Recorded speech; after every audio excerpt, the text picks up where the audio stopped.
Ja, we hebben vandaag voor het eerst 2 patiënten behandeld aan een vergrote prostaat. En normaal gesproken doe je dat met een operatie, maar vandaag hebben we dat voor het eerst gedaan in de slagader, het bloedvat dichtgemaakt, zodat de prostaat kleiner wordt. Dat is de eerste keer hier op Aruba.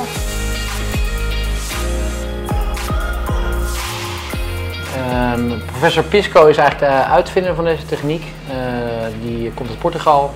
Die heeft dit eigenlijk in Europa op grote schaal neergezet. Toen hebben wij dat naar Nederland gehaald in 2022. Sindsdien hebben we meer dan 400 operaties of ingrepen gedaan.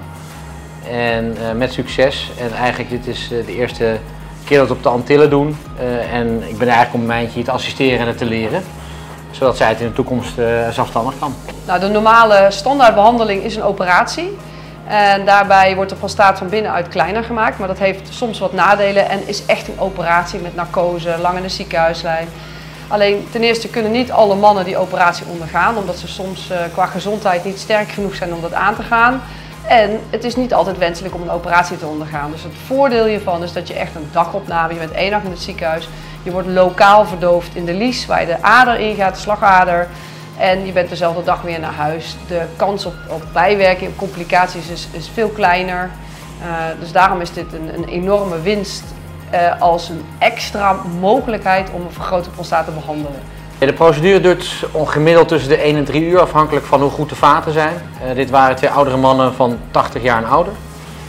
Waarbij eigenlijk ook sprake was van slechte vaten, dus dan is meestal de proceduretijd langer. Maar het is uiteindelijk goed gelukt. Deze mannen konden eigenlijk allebei te slecht onder de narcose te gaan en hadden een verblijfskatheter, dus die konden überhaupt zelf niet meer plassen. En de verwachting is dat zij binnen nu en 6 weken weer zelfstandig kunnen plassen.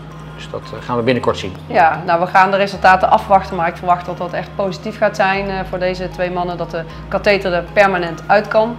En het idee is om dan samen dit verder te ontwikkelen en nog 2 keer dat Sietse terugkomt. En dan gaan we nog 2 keer ongeveer 10 tot 20 patiënten behandelen. En vanaf dan kan ik zelfstandig verder.